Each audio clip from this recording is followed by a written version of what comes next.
अपने पूजा में सब सामान तैयार रखना। और माँ नवरात्रा अनुष्ठान नवरात्रा में माँ की पूजा करने का एक विधान क्या है, एक तरीका क्या है।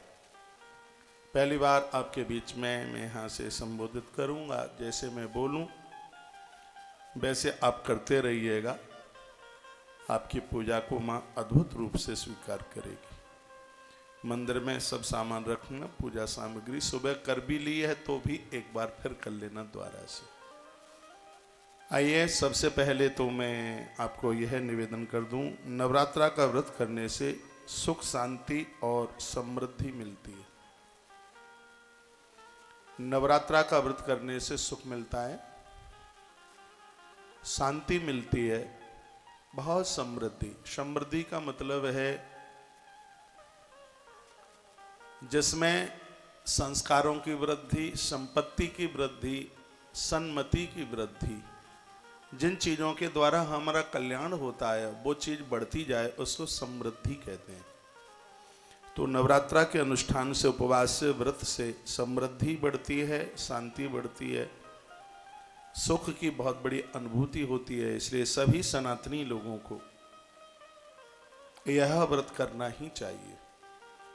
अगली बात मैं निवेदन करूंगा, नवरात्रा का व्रत करने वाले लोगों को चाहिए कि रात्रि को वो जमीन पर सोएं। रात्रि को जूठे मुंह से न सोएं। जमीन पर सोने से यह व्रत अपने आप में बहुत ज़्यादा प्रभावशाली हो जाता है और इस व्रत का महत्व तो बहुत ज़्यादा बढ़ जाता है। यदि आपको जमीन में सोने में किसी भी प्रकार की कोई दिक्कत नहीं है, परेशानी नहीं है, तो नवरात्रा का व्रत करने वाले महानुभावों को जमीन पर ही अपना बिस्तर लगाना चाहिए। इस व्रत में ब्रह्मचर्य धर्म का पालन करना बहुत ज़्यादा जरूरी होता है। ब्रह्मचर्य खंडित होने से साधक की साधना संपूर्ण खंडित हो जाती है। इसका प्रभाव मस्तिष्क के ऊपर पड़ता है, यहाँ तक कि माथे का रोग बन जाता है और तमाम तरह की नकारात्मक सोच उनके माथे में पैदा हो जाती है। अनुष्ठान में जिनकी ब्रह्मचर्य साधना खंडित हो जाती है। इसलिए इस व्रत में, इस अनुष्ठान में इस बात का भी ध्यान रखें। अगली बात बताई गई है कि नवरात्रा के अनुष्ठान में बार बार पानी पीने के लिए भी मना किया है। आप आचमन कर सकते हैं, आप आचमन कीजिए। ये नहीं कि दिन में 10 बार फलहार करें और 10 बार पानी पिए। बार बार जल पीने की बात को भी, इसको भी परहेज में लिया गया है। और बहुत अच्छी बात कही है कि उनको नवरात्रा व्रत करने का कोई भी पुण्य नहीं मिलता जो धूम्रपान करते हैं, गुटखा खाते हैं, बीड़ी, सिगरेट, तम्बाकू। भले ही ये चीज़ें अन्न में नहीं आती, लेकिन कालिका पुराण में इसको निषेध किया है। नवरात्रा का व्रत करने वाले जर्दा, तम्बाकू, किसी भी प्रकार की नशीली चीज को प्रयोग में लेते हैं तो उनको इस अनुष्ठान का करने का कोई भी फल प्राप्त नहीं होता। कितना भी नहीं होता, बिल्कुल नहीं होता। ये बात बहुत समझने के लायक है। मेरे सामने ग्रंथ रखा है और उसी में से बात मैं बोल रहा हूं। जब बार बार जल पीने के लिए इस अनुष्ठान में मना किया है तो आप धूम्रपान कैसे कर सकते हैं? बीड़ी, सिगरेट, गुटखा, तम्बाकू, इसका विरोध किया है। यह चीजों का परहेज होना चाहिए। नवरात्रा का व्रत करने वाले जनों को ये नहीं करना चाहिए। अगली बात बताइए, अपनी नित्य नैमित्तिक पूजा जरूर करें। ये नहीं कि इस अनुष्ठान में अपनी जो रोज की पूजा है वो छूट जाए, नहीं। पहले रोज की पूजा कीजिए, दैनिक पूजा जिसे कहते हैं। उससे निवृत्त होने के तत्पश्चात माता रानी का जो आप अनुष्ठान आरंभ किए हैं उसके तत्पश्चात फिर उस पूजा को कीजिए। सुबह स्नान करके 2 काम नित्य करना है इस अनुष्ठान में। एक ज्वारों में पानी देना है और एक अखंड ज्योत आपने जलाई है, यदि बुझ रही है तो उसको संभालिए। यदि वो ठीक ठाक से जल रही है तो भी 1 चम्मच घी रोजाना उस जलने वाली अखंड ज्योत में डालें। ये कालिका पुराण में नवरात्रा के अनुष्ठान की विधि का वर्णन किया है। जैसे ही आप स्नान करके अंदर जाते हैं, जहां आपने देवी को बिठाया है, अनुष्ठान को बिठाया है, झाड़ू लगाया नहीं जाता, वहां पर एक डंडे में कपड़ा बांधिएगा, उससे वहां के कूड़े करकट को, कचड़े को बाहर निकालिए और पानी से छींटे लगाइए ज्वारों में और एक आध चम्मच घी जलने वाली जोत में डालिए। यह नवरात्रा का ये बड़ा विधान है। कुछ विशेष बातें और वर्णित की गई हैं, वो ये हैं कि नवरात्रा में माँ को पान के पत्ते पर केसर लगाकर माँ को चढ़ाने से घर के हर कलेश दूर हो जाते हैं। ये बातें लिखने के लायक हैं और मैं पहली बार आपको निवेदन कर रहा हूँ। आप लिख नहीं पाएंगे, बाद में आप भूल जाएंगे, बार बार हमें पूछते रहेंगे और हम आपको बता नहीं पाएंगे। घर में कलह है, झगड़ा है, पति पत्नी का झगड़ा है, बाप बेटे का झगड़ा है, भाई भाई का झगड़ा है। वर्णन किया गया है कि एक पत्ते पर, पान के पत्ते पर केसर लगा करके माँ को यह चढ़ाने से घर के संपूर्ण कलेश खत्म हो जाते हैं, घर की लड़ाई समाप्त हो जाती है, घर के झगड़े समाप्त हो जाते हैं। मैं आपको पूछना चाहूँगा, क्या मेरी भाषा आपकी समझ में आ रही है? धन्यवाद। मैं आगे की तरफ बढ़ रहा हूँ। दूसरी बात है कि मिट्टी के गौरी गणेश बनाकर उनकी पूजा करने से किराए के मकान और दुकान से छुटकारा प्राप्त हो जाता है। ये भी बड़ी अद्भुत बात है। मिट्टी के गौरी गणेश, मिट्टी लीजिएगा और उसके गोल सुपारी टाइप के ये दो बनाइए, एक गौरी एक गणेश, उसके ऊपर कलावा लगाइए। स्पष्ट वर्णन है कि मिट्टी के गौरी गणेश बना करके नवरात्रा में इनकी पूजा करने से वर्णन किया गया कि किराए का मकान, किराए की दुकान, ये सब चीज़ से छुट्टी हो जाती है और भवन अपना बन जाता है। ये मिट्टी के ही बनते हैं, मिट्टी की ही गौरी और मिट्टी के ही गणेश। पूजा में इन दोनों का पूजन होता है। 9 दिन के बाद में 10वें दिन बहते हुए जल में उनको प्रवाहित कर दिया जाता है, दोनों को पूजा के तत्पश्चात। ये बड़ी अद्भुत बात है। अपना भवन अपने मकान के लिए बड़ी अद्भुत बात ग्रंथ में वर्णित की गई। अगली बात बता रहा हूं, वो सुने। अगली बात यह है कि जल में गुलाब की पंखुड़ियां डालकर उस जल से माता को स्नान कराने पर घर में धन की बरकत होती है। गुलाब के फूल की पंखुड़ियां पानी में डालिए, उस जल के द्वारा माँ को आप स्नान कराइए। गुलाब जल से माँ को, जल में जो गुलाब की पंखुड़ियाँ आपने डाली हैं, उस जल से माता रानी को स्नान कराने पर माँ अति प्रसन्न होती है। जैसे कुछ देवता हैं वो पंचामृत से स्नान कराने पर अति प्रसन्न होते हैं, उनमें हरि और हर दोनों का नाम आता है। उसी प्रकार से गुलाब की पंखुड़ियाँ जल में डाल करके और उस जल से माँ को स्नान कराया जाता है। इससे माता इतनी प्रसन्न होती है कि वो घर में धन की कमी नहीं आने देती और उस घर में धन की बरकत होती है। लिख लें, ये बातें आपको कोई नहीं बताएगा। बताएगा तो तब जब वो कालिका पुराण पढ़ेगा, तब बताएगा, तो तब वो पढ़ेगा नहीं, बताएगा नहीं। इसलिए सुन लीजिए। आनंद हो रहा है कथा में, बहुत अच्छा लग रहा है, बढ़िया लग रहा है। आश्रम से फोन से बोलिए बांके बिहारी लाल की जय हो। श्री हनुमान जी महाराज की जय हो। जय जय श्री राधे, जय जय श्री राधे श्याम। ये बात फिर मैं बोल रहा हूँ। पूजा में हमेशा छना हुआ जल लीजिए। जिस पानी के ऊपर बुदबुदा होता है, जिस पानी में, वह पानी अपवित्र होता है, वह जल अपवित्र होता है।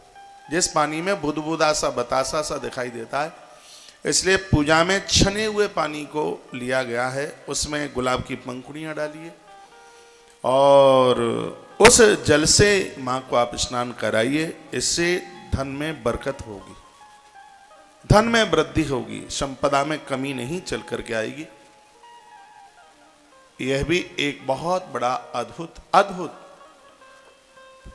माँ को प्रसन्न करने का तरीका है। जिनकी नौकरी में प्रमोशन नहीं हो रहा है या जिनके बच्चे बेरोजगार बैठे हैं, उनको नौकरी नहीं मिल रही, बहुत बड़ी दिक्कत आ रही है। पान का पत्ता सरसों के तेल में रात भर पड़ा रहने दो। पान का पत्ता सरसों के तेल में रात भर पड़ा रहने दो। दूसरे दिन पान के पत्ते को बाहर निकाल लो और 9 दिन उस सरसों के तेल की अखंड ज्योत मां दुर्गा के नाम पर जलाओ। मैया नौकरी में प्रमोशन, और जो बेरोजगार हैं जिनको काम मिल नहीं रहा है उनको काम मिल जाएगा माँ भगवती की कृपा से। कल काल में माँ का बहुत बड़ा प्रभाव है। माँ का भक्त कभी भूखों नहीं मरता। ये उपाय एक बार फिर मैं इस ग्रंथ के माध्यम से बता रहा हूँ। पान का पत्ता, पान के पत्ते से माँ बहुत खुश होती है, अति प्रसन्न होती है। पान का पत्ता सरसों के तेल में पूरी रात भर पड़ा रहने दो, सुबह उसको निकाल दो पान के पत्ते को अलग, और उस सरसों के तेल से नवरात्रा में, भले ही कल का एक दिन निकल गया है, आज से आप आरंभ कर दीजिए और 11 तारीख तक, 9 दिन पूरे हो जाएंगे 11 तारीख को। और वैसे भी माँ को 9 दिन पूरा करके 10वें दिन पारण किया जाता है तो उसकी बहुत बड़ी महिमा है, ऐसा भी कालिका पुराण में लिखा है। तो क्या बोल रहा था मैं, आज से भी आप यह जोत, सरसों के तेल की जोत, ये आप जला दें। पान का पत्ता रात भर सरसों के तेल में पड़ा रहने दें, दूसरे दिन उसको निकाल दें। और अभी भी आप ऐसा कर सकते हैं, शाम तक वो पड़ा रहेगा तो उसको बाहर निकाल दीजिए पान के पत्ते को, और शाम से आप जला दीजिए जोत। एक दिन एक्स्ट्रा जला दीजिए, 9 दिन पूरे हो जाएंगे सरसों के तेल में। यह उपाय यह है नौकरी में प्रमोशन। जिन बच्चों को काम नहीं मिल रहा है उनको माँ भवानी की कृपा से निश्चित रूप से उन्हें नौकरी मिल जाएगी। इतना बड़ा प्रभाव इसका है। उसके तत्पश्चात फिर वर्णन किया गया, एक अखंड ज्योत जलाएं, सुबह मिट्टी के 9 दीपक और शाम को आटे के 9 दीपक उस अखंड ज्योत के साथ ये 9 दिए सुबह और शाम जलाएं। इससे परिवार की आयु बढ़ती है, घर में सर्व प्रकार की समृद्धि बढ़ती है।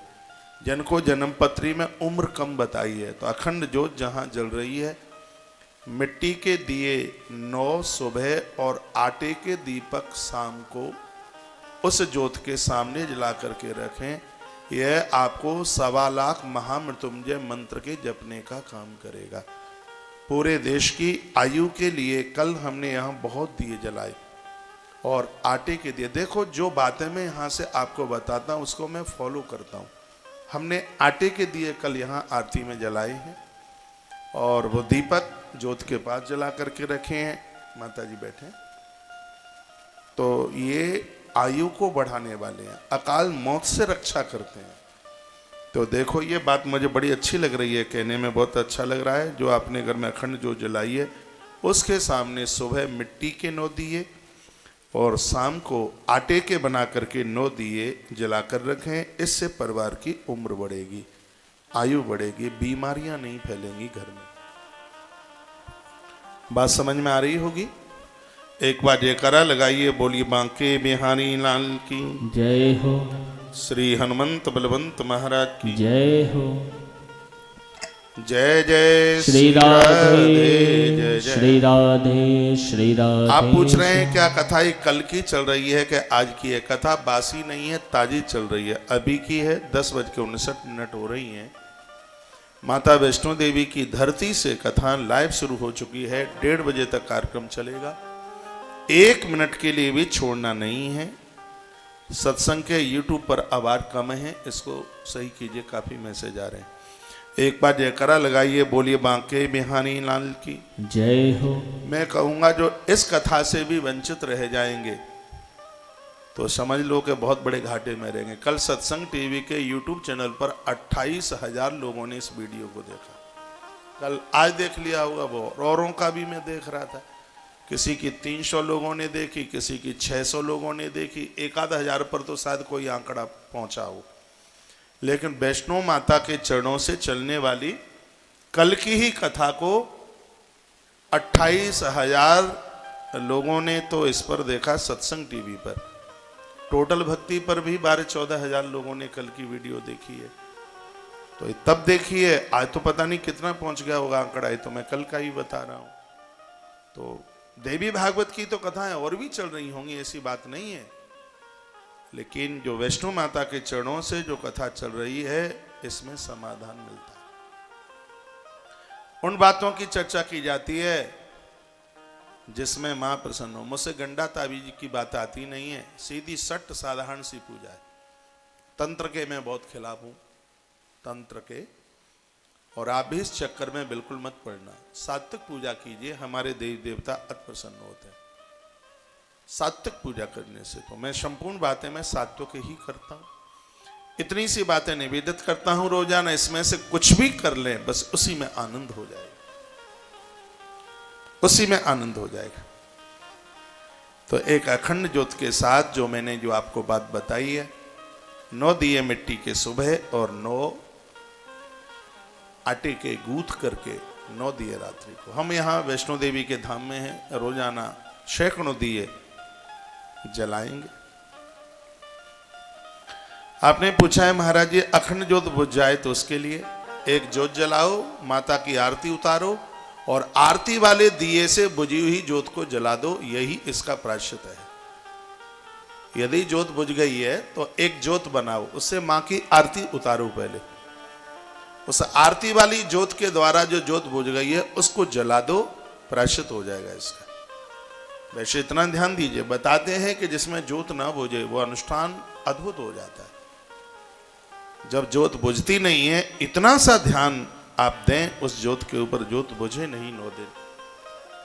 यह ज्योत एक बहुत बड़े यज्ञ का रूप धारण कर लेगी। नवरात्रा का समय चल रहा है, मां के ऊपर सिंगल लौंग नहीं, लौंग का जोड़ा चढ़ाए रोजाना। मैं तो कहूंगा आपको 9 पाठ अर्गला स्तोत्र या कवच के करें, और वैसे कवच के साथ लौंग चढ़ाने का बहुत बड़ा विधान है।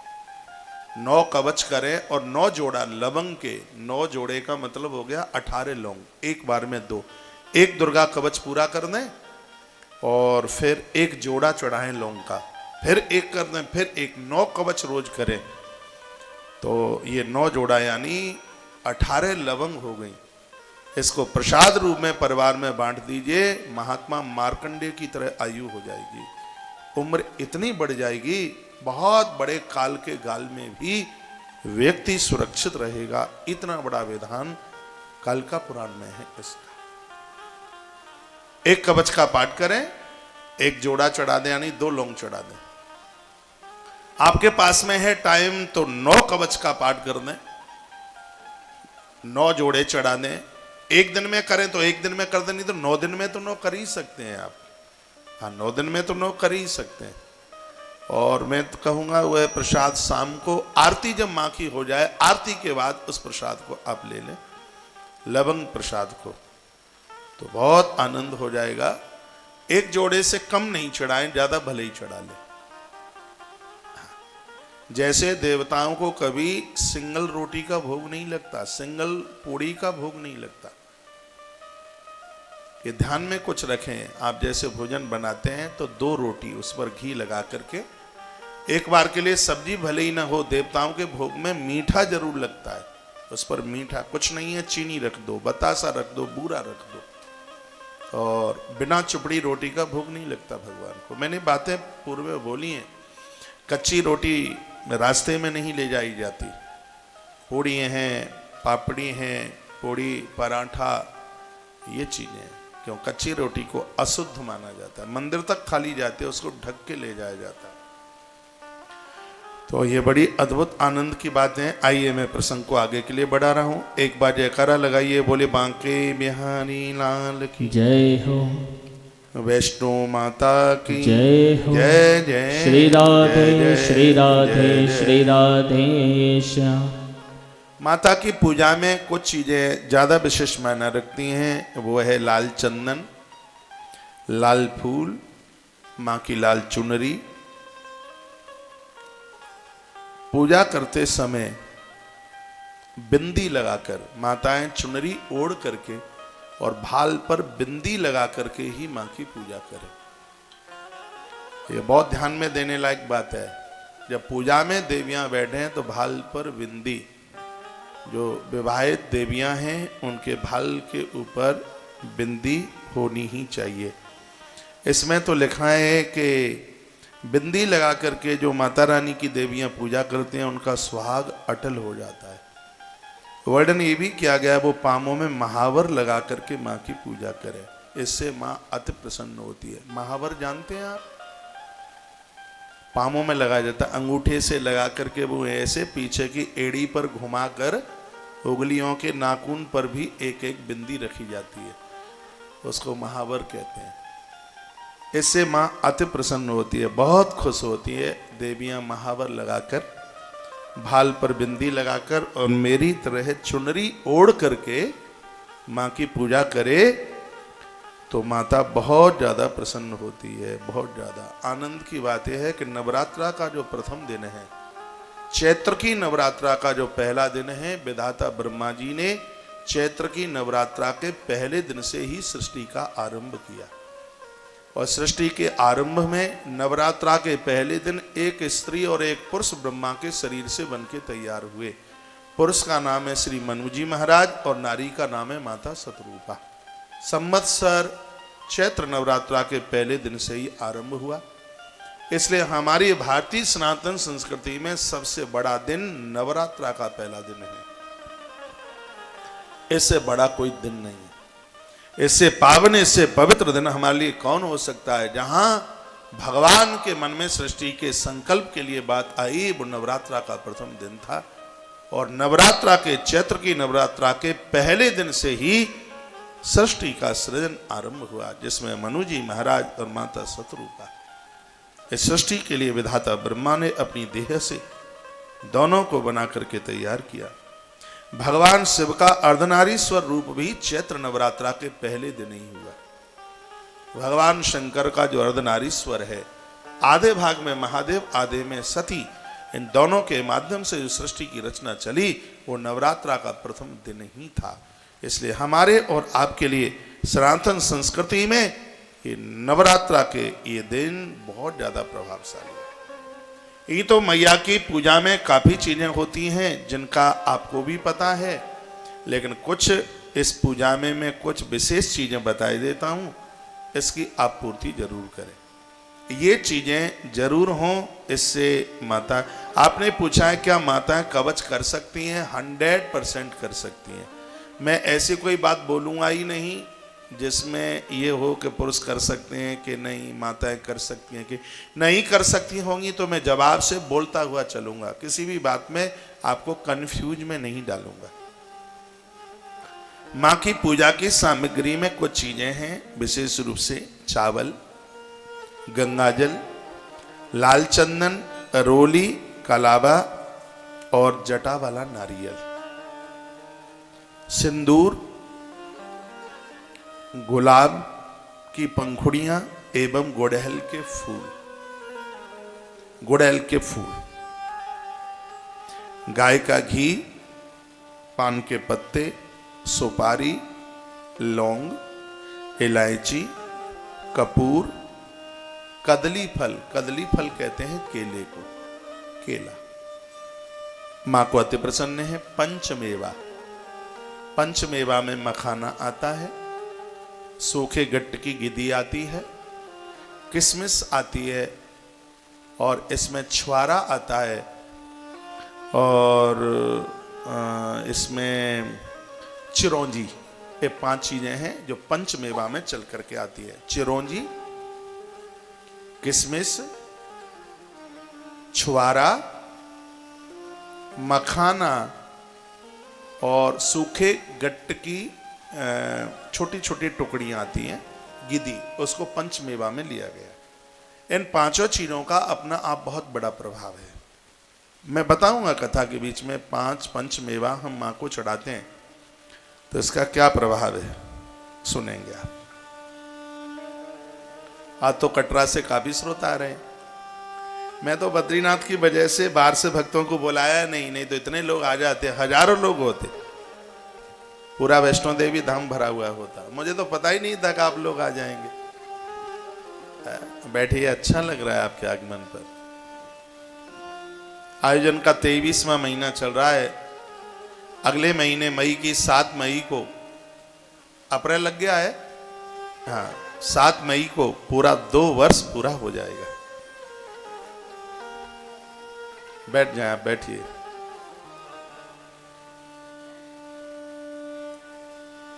बोले बांके बिहारी लाल की जय हो। माता जी बैठे। आज हमने कुछ पंक्तियां बनाई हैं माँ वैष्णो देवी के लिए। मैं अभी ये सब बातें आपको बता ही रहा हूं। ये 2 पंक्तियां मैं गुनगुना दूं।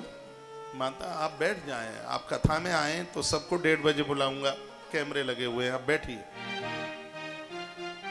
अब क्या हमने इसलिए तो किसी को बुला नहीं रहे थे कि मैया को हमने इस कथा का मुख्य श्रोता बनाया है। बस कथा में ही कथा में आनंद। मन भटकता है इधर उधर। मैया आप बैठ जाएं, प्लीज बैठ जाइए।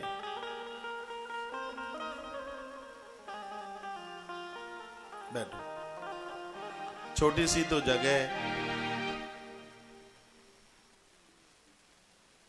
माता वैष्णो देवी के लिए 4 पंक्तियां बनाई हैं। आपने लिखा है क्या काजू बादाम पंचमेवा में, वो ठीक है, 5 मेवाओं की गिन के पूर्ति कर लीजिए। जो मैंने पढ़ा है पंचमेवा में ये 5 चीजें, जिसमें छुआरा पंचमेवा में, किशमिश पंचमेवा में है, चिरौंजी पंचमेवा में है, मखाना पंचमेवा में है और गिद्दी का गट्टा भी पंचमेवा में। बादाम और काजू डाल दोगे तो वो कोई ऐसा नहीं है कि वो कोई नुकसान करेगा, ऐसा नहीं है। वो सूखे फ्रूटों में आता है। लेकिन मैंने 5 मेवा में इन 5 चीजों को पढ़ा है, वो बात मैंने आपके बीच में रखी। आइए, ले मैया का नाम जग में मां का हित सहारा है। आज ही मैंने हवन के टाइम पर यज्ञ में कर रहा था। भाई कुलदीप को बच्चा रोज की तरह आता है। मैंने कहा अपनी कॉपी लेके आ, और मैं हवन करते करते कुछ पंक्तियां लिखाता हूं। मन में जैसा भाव आया और माता रानी के लिए 5 पंक्तियां लिखी हैं। गाने में बहुत अच्छा लगेगा, सुनिए। 1:30 बजे तक कार्यक्रम चलेगा, पूरा आनंद लीजिए। कहीं जाएगा नहीं। अभी मैं आपके घर में पूजा कराऊंगा और जिसको नित्य आप उसी तरीके से आप करते रहेंगे। स्वर्ग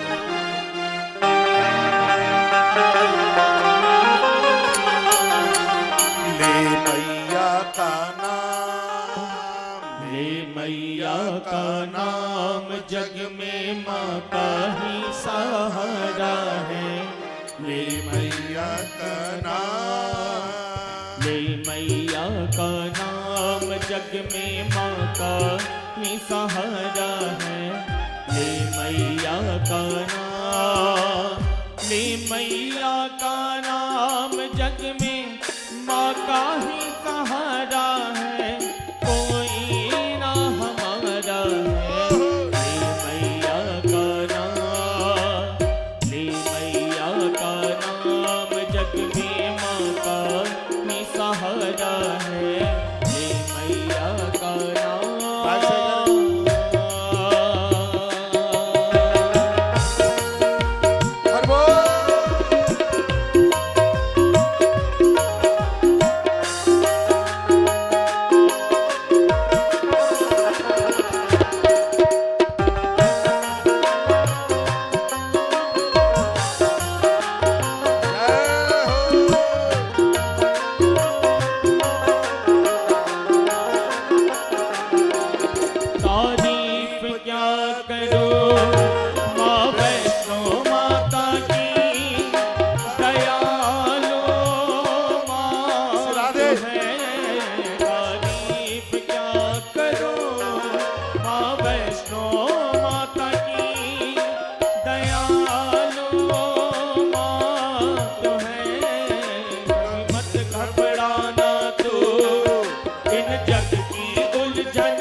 द्वार खड़े मत चरणन शीश धरे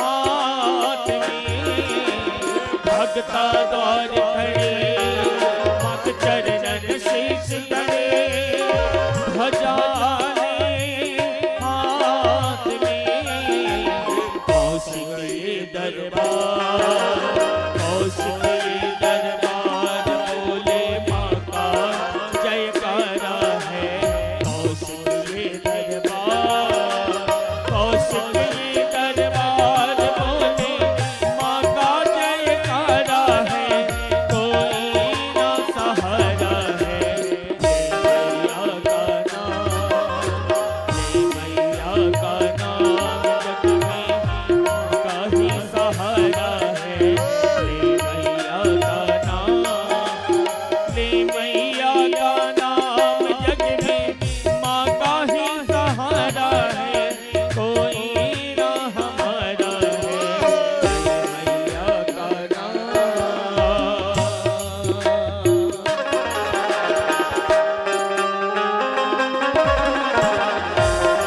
बोलो वैष्णो माता की जय हो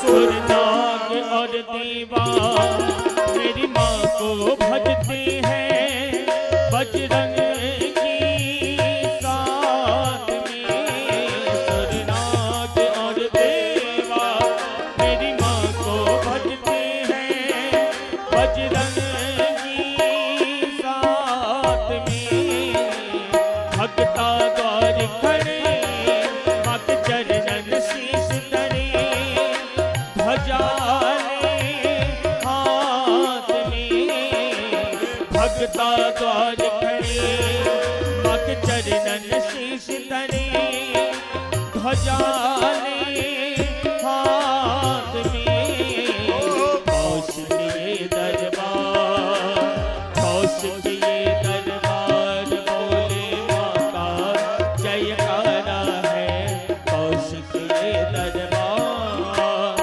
कौशिक दरबार बोले माँ का जयकारा है कोई ना हमारा है मैया का नाम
ये दरबार, कौशिक ये दरबार, बोले माँ का जयकारा है। कौशिक ये दरबार, कौशिक ये दरबार, बोले माँ का जयकारा है। कोई ना सहारा है, ले मैया का नाम, ले मैया का नाम, जग में माँ का ही सहारा है। ले मैया का नाम। बोलिए सांचे दरबार की जय हो। ये पंक्तियां आपकी बनाई हुई हैं, कैसी लगी? धन्यवाद। माता रानी के चरणों में समर्पित करते हैं। नवरात्रा का समय चल रहा है, जैसे आरती करने का बहुत बड़ा पुण्य फल है, उसी प्रकार से धूप आरती की भी बहुत बड़ी महिमा है। धूप आरती बाजार में मिलती है। धूप आरती में कपूर डाला जाता है। उसमें दो चीजें और विशेष हैं, एक है गूगल और एक है लोहवान। जिस घर में लोहवान जलाया जाता है, बच्चों के ऊपर किसी भी प्रकार की विपत्ति नहीं आती। गूगल जलाते हैं आरती में, जिससे कारोबार को कोई बांध नहीं सकता। तो माता रानी के इस अनुष्ठान में लोहवान और गूगल को भी लिया गया है। रात्रि को धूप आरती के साथ में, ये आरती करने से पहले पूरे घर में इसको घुमाया जाता है, उसके बाद आरती होती है। तो ये बातें आपके बीच में रखी गई हैं। गूगल, लोहवान और मैया के हवन में, यज्ञ में गौ माता के गोबर के उपले और आम की लकड़ियों पर हवन यज्ञ। आम्र लकड़ियों के ऊपर ये श्री वर्धक है, ये संपत्ति वर्धक है। ये कुछ विशेष बातें थीं माँ की पूजा के लिए, वो बात मैंने आपके बीच में रखी है। भोग में मैं कल भी निवेदन कर रहा था और आज मैं आपको बोले देता हूँ। भोग में औषधियों में ब्राह्मी का भोग माँ को अति पसंद, बहुत ज़्यादा पसंद है। घी में मिश्री डालकर, बूरा डालकर, गुड़ डालकर माँ को भोग लगाया जावे, माता बहुत प्रसन्न होती है। और गुलगुले, छोटे छोटे पुए बनते हैं, उससे माँ बहुत प्रसन्न होती है। रस खीर ये तो रोज ही बनाएं, गन्ने के रस में चावल डाल करके रात्रि को भोग लगाएं और बेटियों को जिमा दें। जो लोग एक आध बार अन्न खाते हैं, यदि आप भी एक बार अन्न ले रहे हैं तो यह प्रसाद आप भी ले सकते हैं। ये घर में धन की बरकत में गन्ने के रस में चावल डालकर खीर बनाकर माँ को भोग लगा करके घर की गरीबी, घर की दरिद्रता का नाश होता है। ये बात मैंने कल भी बोली थी। किसी बात को मैं बार बार ज़्यादा मैं रिपीट नहीं करूँगा। माता को इलायची भी चढ़ाई जाती है और ये इलायची भी घर को बहुत ऊंचाई देती है। तो इलायची, लवंग, सुपारी, पान का पत्ता, अध्याय के लास्ट में हवन में आहुति नहीं डाली जाती तो माता को वो दुर्गा सप्तशती का यज्ञ ही स्वीकार नहीं होता। ये ब्राह्मणों को ये सब पता होता है, इसलिए कहा जाता है भले ही थोड़ी दक्षिणा ज़्यादा चली जावे, लेकिन पाठ के लिए ब्राह्मण तो पढ़ा लिखा ही होना चाहिए, सजग होना चाहिए, समझदार होना चाहिए, उसको ये सब अनुभव होना चाहिए, सब उसे ये अनुभव हो। तो आइए, मैं आज तुम्हारा पंडित जी बनकर, तुम्हारा आचार्य बनकर मैं आज आपके घर की पूजा कराता हूँ। आप अपने अपने घर में, मंदिर में आप बैठिए और अपने सामने आप रखें पंचपात्र, पानी का पात्र रखें। और सबसे पहले आपको क्या करना है, माँ की पूजा में बैठ कर के 3 बार आचमन किया जाता है, जिसमें बोला जाता है ओम ऐम आत्म तत्वम सोदयामी नमः स्वाहा। ऐसे हाथ में जल लेकर के और मुख में आचमन कर लें, ओम ऐम आत्म तत्वम सोदयामी नमः स्वाहा। मेरी बात को आप रिकॉर्ड कर लें अपने मोबाइल में। तो इस तरीके से रोज आप अपने मंदिर में नवरात्रा में इस तरीके से आप पूजा कर सकते हैं। ओम ऐम आत्म तत्वम सोदयामी नमः स्वाहा। फिर आचमन करेंगे ओम ह्रीम विद्या तत्वम सोदयामी नमः स्वाहा। ये दुर्गा सप्तशती में भी है, लेकिन मैं दुर्गा सप्तशती से नहीं बोल रहा हूं, मैं अलग से बोल रहा हूं। ओम ह्रीम विद्या तत्वम सोदयामी नमः स्वाहा। ओम क्लीम शिव तत्वम सोदयामी नमः स्वाहा। 3 बार आचमन करके ओम ऐं ह्रीं क्लीं सब तत्वम शोधयामी नमः स्वाहा बोलकर हाथ से जल लगा लीजिएगा। इसके तत्पश्चात प्राणायाम किया जाता है, जिसमें स्त्री और पुरुष दोनों प्राणायाम करते हैं। पूरक, कुंभक और रेचक 3 प्रकार का प्राणायाम होता है, जिसमें श्वासों को ऊपर खींचा जाता है, फिर अंदर घुटने दो, फिर उसको बाहर छोड़ दो।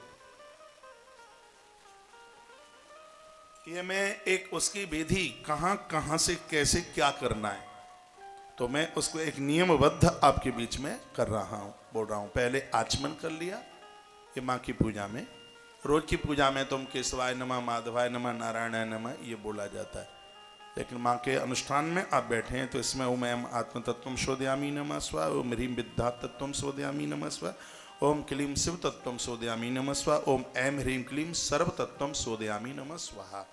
तो चौथे बार पानी डालकर उसको पिया नहीं जाता, उसको हाथ में लगाकर शुद्धि कर ली जाती है। उसके बाद फिर प्राणायाम किया जाता है। प्राणायाम हमेशा आचमन के बाद होता है, पहले आचमन होता है, उसके बाद होता है प्राणायाम। प्राणायाम में श्वासों को ऊपर खींचा जाता है, फिर अंदर घुटने दें उसको, फिर धीमे धीमे उसको बाहर निकाल दें। ओम ओम शब्द का उच्चारण होता है प्राणायाम में। इसके तत्पश्चात होता है पवित्रीकरण। बाएं हाथ में जल लिया जाता है और दाहिने हाथ से छींटे लगाए जाते हैं।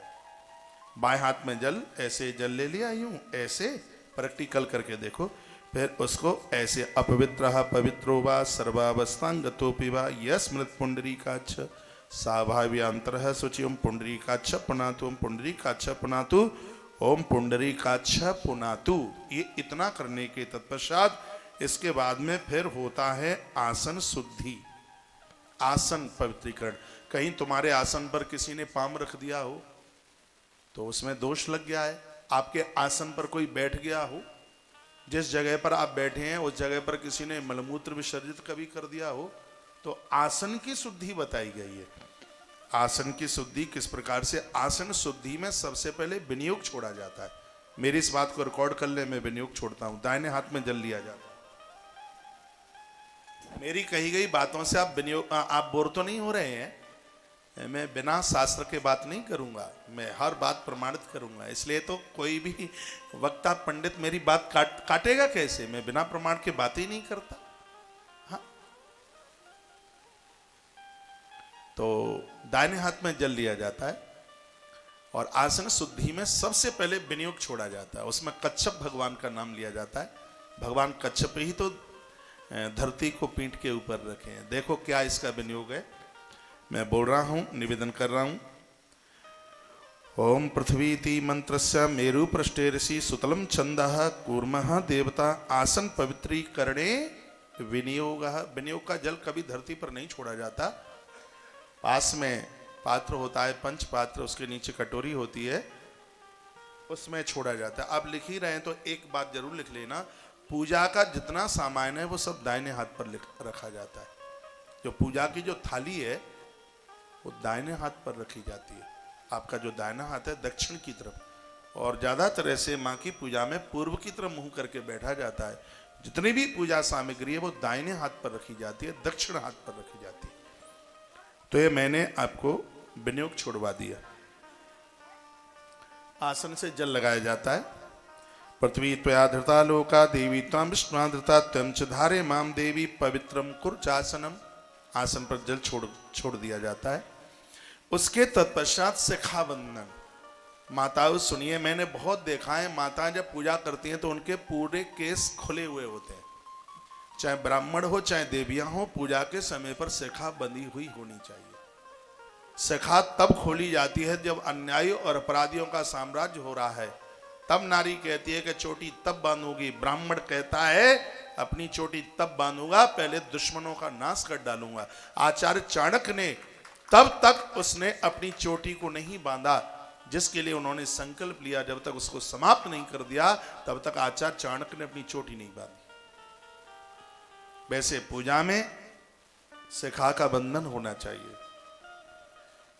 तो शिखा बंधन का भी मंत्र है, ओम ऊर्ध्वकेशी विरूपाक्षी मान संसो सिद्ध भोजनहि तिष्ठः देवी शिखा मध्य चामुंडे चा पराजित। पूजा में शिखा बंधन करने वाले लोग, स्त्री और पुरुष, दुश्मनों को पराजित कर देते हैं। शिखा बंधन की इतनी बड़ी महिमा है। इतना करने के तत्पश्चात भैरवों को प्रणाम किया जाता है। माता रानी का प्रमुख गढ़ है ना, जैसे राम जी के हनुमान है, तो वह भैरवों को ओम तीक्ष्णा इष्टम महाकाया काव्यान्यस्तनोपसह भैरवाय नमस्तुभ्यम अनुज्ञाम दातुमर्हसि। आपसे मंत्र श्लोक ना आवे तो आप वैसे ही मानसिक भाव से उन्हें हाथ जोड़कर वंदन कर लें, प्रणाम कर लें। इतना करने के तत्पश्चात एक नवाहन मंत्र के लिए एक विनियोग छोड़ा जाता है। उसमें नवाहन मंत्र ओम ऐं ह्रीं क्लीं चामुंडाई विच्चै। मैं आप सबको कहना चाहूँगा कि दुर्गा पाठ का भारी महत्व है, तो दुर्गा पाठ नहीं लगता जब तक नवाहन मंत्र न जपा जाए। इसमें 9 अक्षर होते हैं। नवाहन मंत्र और पाठ की महिमा इससे बढ़ जाती है नवाहन मंत्र से। इसका विनियोग है, मंत्र जपने का भी विनियोग है। ओम अस्य श्री नवाहन मंत्रस्य ब्रह्म विष्णु रुद्र ऋषिः गायत्री गणुष छंदासी श्री महाकाली माँ लक्ष्मी महासरस्वतो देवता ऐं बीजं ह्रीं शक्ति क्लीं कीलकम श्री महाकाली माँ लक्ष्मी महासरस्वती प्रत्यर्थे पूजायाम च विनियोग है। चाहे आप पाठ करें और चाहे आप जप करें, उससे पहले ये विनियोग आप छोड़ दीजिएगा। ये करने के तत्पश्चात पुरुष लोग हैं, उनको अगन्यास करन्यास की जरूरत बताई गई है। माताओं के लिए अगन्यास करन्यास की उतनी जरूरत होती नहीं है, वह हाथ जोड़ करके ही उनकी ये पूर्ति हो जाती है। ये इतना करने के तत्पश्चात फिर जो दिया जल रहा है आपका, या पहली बार करें तो आप दिया जला रहे हैं, तो 1 चम्मच घी उसमें डाला जाता है और दीप देवता को प्रणाम किया जाता है। इतना मैं बिल्कुल क्रम के साथ आप बता रहा हूं। तो अब हम ये करते करते दीप देवता के पास पहुंच गए। दीप देवता को भी प्रणाम करने का मंत्र है और वह है भो दीप देवी स्वरूपस्तम कर्म साक्षी अविघ्नकृत आवत कर्म समाप्ति स्यात् तावत तम सुस्त्रो भव। यह मंत्र बोल करके दीप देवता को प्रणाम कर लेते हैं। उसके तत्पश्चात एक 50-100 ग्राम जल रोजाना जो आपने कलश भरा हुआ है उसमें थोड़ा जल डालते हैं। हाँ, कलश में थोड़ा जल, वो नारियल थोड़ा सा उठाओ और थोड़ा सा जल उसमें रोज डाल दो। उसका भी मंत्र है कलशस्य मुखे विष्णु कंठे रुद्र समास्तता मूले स्तो। ये भगवान कलश देव में, कलश देवता में सभी देवता, सभी नदियां आके विराजित हो जाती हैं। तो कलश देवता को हम वंदन करते हैं, पूजन करते हैं। कलश देवता को पूजन करने के बाद शंख की पूजा होती है इसमें। ये मैं जो नवरात्रा का जो एक विधान है उसी तरीके से मैं आपसे बात कर रहा हूं। ज्योत का पूजन हो गया, उसके बाद कलश का पूजन हो गया, उसके बाद पूजा होती है शंख की। शंख का पूजन होता है, उसमें भी वंदन होता है, प्रणाम होता है। कलश के जो आपने जो कलश भरा है उसमें से थोड़ा सा जल लें और उसको शंख में भर दें। शंख में उसके ऊपर, एक बार फिर कह रहा हूं, कलश का जल निकाल करके शंख में भर दें। और फिर क्या करना है, शंख में जल भर के उसके ऊपर रोली लगाइए, उसके ऊपर चंदन लगाइए, उसके ऊपर गंध अक्षत ये लगाइए। ओम अग्नि ऋषि पंचमान पांचजन्य पुरोहितः तमीपहे महामयम। तदनंतर निम्न मंत्र से त्वम पुरा सागरोत्पन्नम विष्णुआं विद्रुतः करे निर्मता सर्वदेवस्य पांचजन्यः नमस्तुते। ऐसा कहकर माता रानी के बाहें चरण के नाखून के पास कलश रख दिया जाता है। जो भी आपने तस्वीर माँ की लगाई है और माँ के वहीं चरण की तरफ उस शंख को 5 जन शंख का रूप दे करके माँ के चरण की तरफ पूजन करके इस शंख को रख दिया जाता है। ये शंख पूजन हो गया। शंख पूजन के बाद फिर होता है घंटा पूजन, जो घंटारी आप बजाते हैं पूजा में, फिर उसकी पूजा होती है। ओम आगामार्तम तो देवानाम गमनार्थम तो रक्षमाम घंटानादम प्रकुर्वीत सर्व कामार्थ सिद्धये। आरती पूजा पाठ में घंट की पूजा करने से सभी कार्यों में सिद्धि मिल जाती है। आरती ही पूरी नहीं होती घंटी के बिना। जो घंटी आप बजाते हैं इसको रोज धोया करो, रोज इसमें मिट्टी लगा करके रोज साफ किया करो। कुछ चीजें हैं, पंचपात रोज साफ होता है, रोज धोया जाता है, शंख रोज धोया जाता है, पूजा के बर्तन रोज धोए जाते हैं ये, और ये घंटरिया इसको भी रोज धोया जाता है। तो इसमें रोजाना चंदन लगाया जाता है। जैसे ही घंटा ऊपर या तो गरुण बने होंगे या नंदी बने होंगे, तो गरुण घंट बहुत बढ़िया है। गरुण घंट ऐसा है, किसी भी देवी देवता के पूजा के मंदिर में आप गरुण घंटी को रख सकते हैं। तो उसको पीताम्बरी से या नींबू से उसको रोज साफ कीजिए। बहुतों के तो इतने गंदीले होते हैं उनकी शक्ल ही दिखाई नहीं देती। पूजा के कुछ बर्तन हैं जिनको नित्य साफ सुथरा करने की आवश्यकता है। तो यह घंट की पूजा हो गई है। और उसके तत्पश्चात अब यह करने के तत्पश्चात छोटी प्रतिमा है माँ की, तो माँ को स्नान कराइए। माँ को स्नान कराने की सबसे पहले तो माँ को आवाहन कीजिए। हाथ में फूल ले लें, हाथ में चावल ले लें और माँ का आवाहन करें। ओम हिरण्यवर्णाम हरिणीम सौवर्णारजतस्रजाम चंद्राम रणमयी लक्ष्मीं जात वेदोम आवह। चाहे सरस्वती माता हो, चाहे दुर्गा माता हो और चाहे लक्ष्मी माता हो, श्री सूक्त से सभी देवतियां अति प्रसन्न होती। ये मैंने श्री सूक्त का एक मंत्र अभी आपके बीच में बोल दिया। मैं एक क्रम बता रहा हूं। पूजा आप करते रहें, अपना मोबाइल चालू रख दें, आप पूजा करते रहिए और हम बोलते रहेंगे उसमें। हाँ? तो ये सब पूजा घंटनाद वगैरह सबकी पूजा करने के बाद अब माँ की प्रतिमा की पूजा हम कर रहे हैं, जिसमें सबसे पहले माँ का आवाहन कर रहे हैं। और आवाहन हाथ में चावल और फूल लेकर ऐसे। पूजा में हमेशा बायां हाथ नीचे होता है और दायां हाथ ऊपर होता है।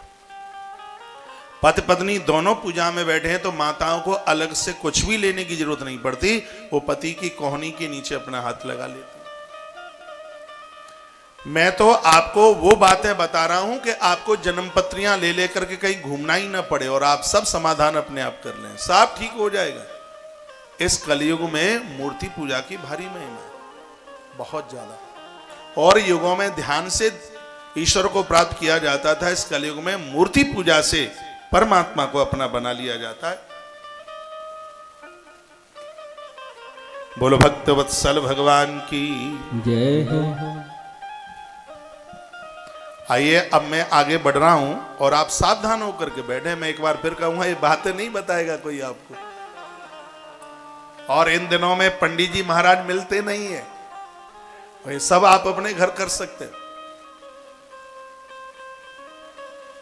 आप बैठिएगा। बहुत बढ़िया। इलायची आ गई, मिश्री आ गई, लौंग नहीं आई अभी। अच्छा आ जाएगी। हाँ बढ़िया। बैठे। आज मेरे पास कटरा से, जम्मू से काफी श्रोता बैठे हैं। मुझे तो लग रहा था हम और हमारी मैया दो ही होंगे, लेकिन मैया के रूप में आप सब विराजित हैं।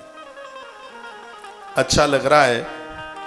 तो आवाहन कर लिया आपने, आवाहन कर लिया। ये मंत्र बोल करके हमने माता का आवाहन किया।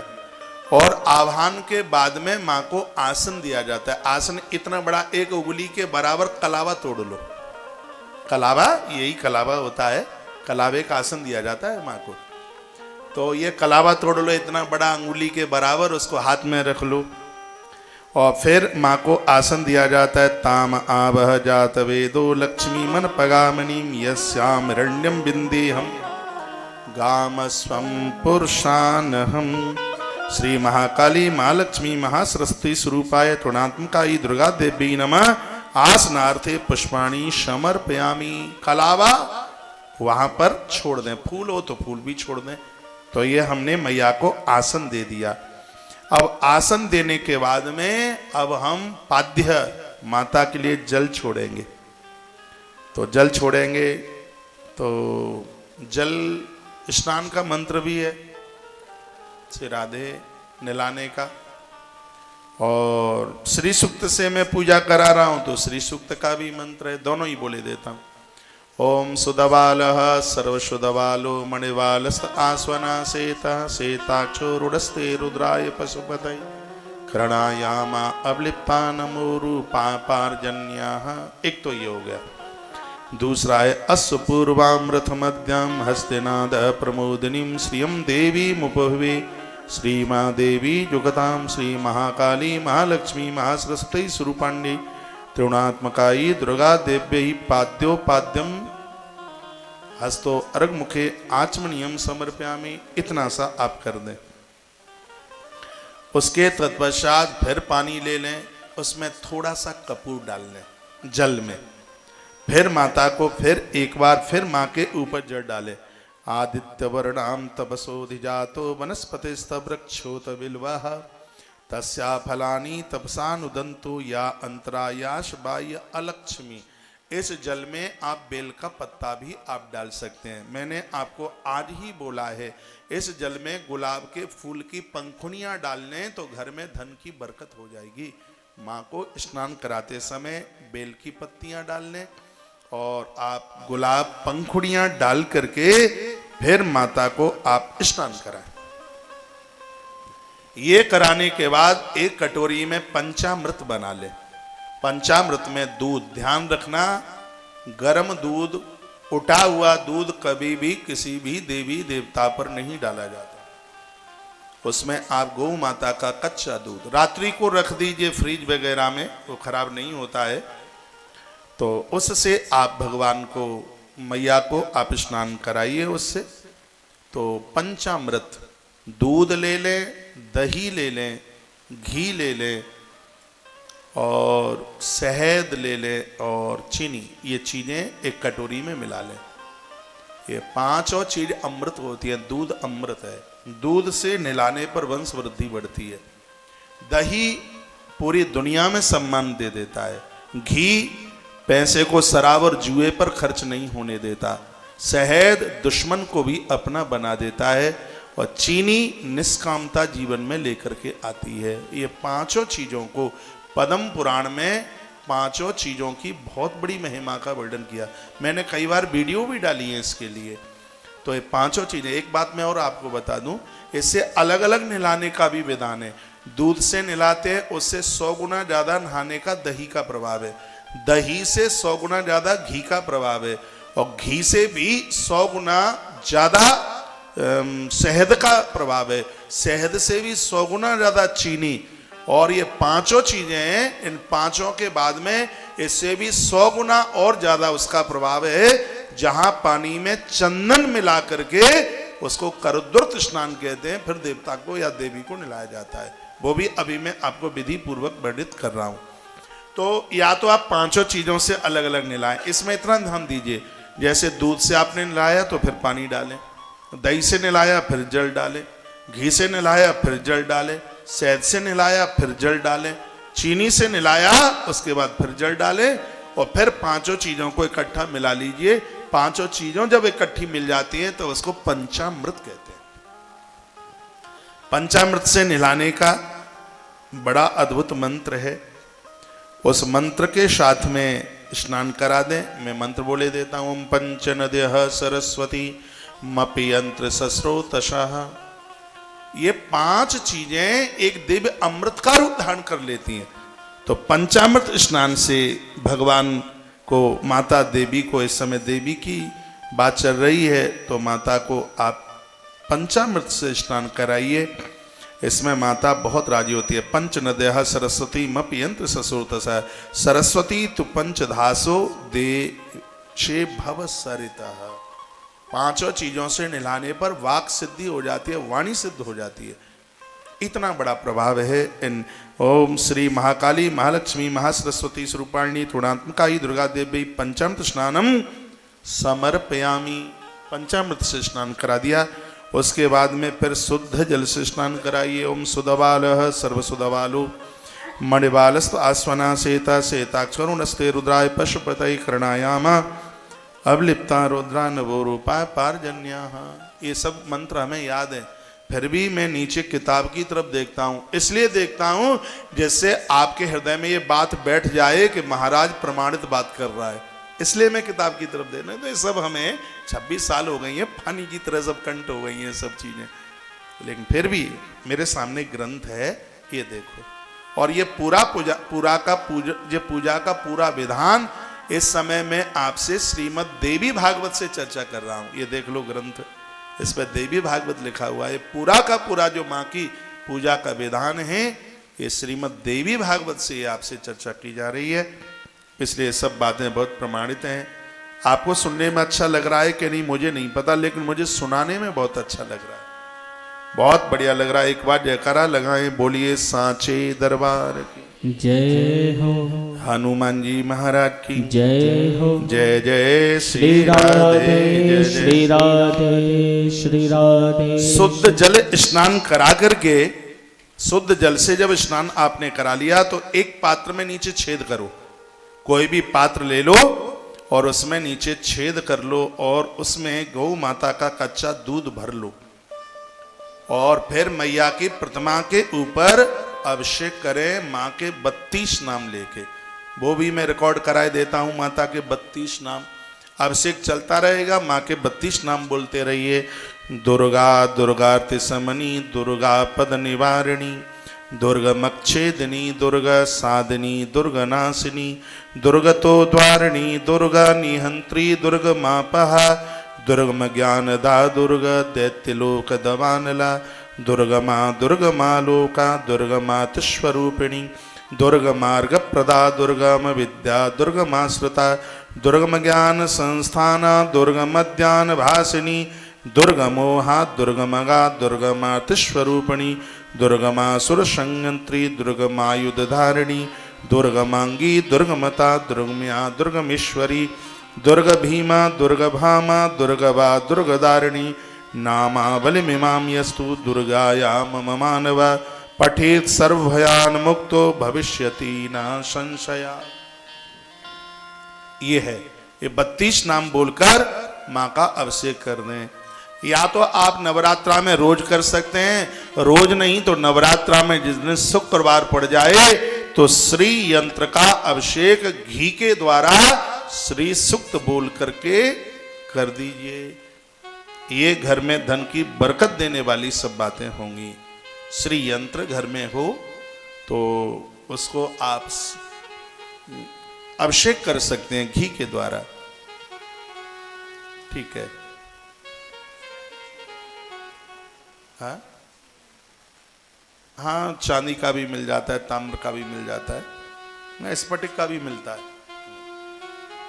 धातु का बहुत प्रभावशाली है इसमें। तो इतना करने के तत्पश्चात महाअभिषेक हो जाए, फिर जल से स्नान जब आप करा दें तो उसके तत्पश्चात सूती वस्त्र से, ये भी पद्म पुराण में लिखा है, उस कपड़े में जितने धागे हैं और जिससे आपने देवताओं को पहुंचा है, तो उसमें जितने धागे हैं उतने वर्षों तक जीव सूक्ष्म रूप से परमात्मा के चरणों में रहता है। यह मैं निवेदन करना चाहूँगा, गीली प्रतिमा के ऊपर कभी चंदन ना लगाएं, उसको पहले सूती वस्त्र से उसको पोंछें, सूखा करके फिर उसको कलावा बांधें, कलावा बांधें मौली। और यदि फिर आप वस्त्र पहनाते हैं तो आप वस्त्र पहना दीजिए।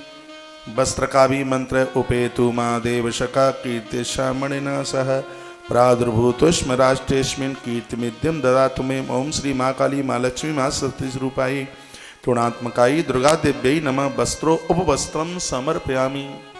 वस्त्र और उपवस्त्र, वस्त्र ऊपर से ओढ़नी उड़ा दें, वस्त्र उपवस्त्र दोनों आ जाते हैं उसमें।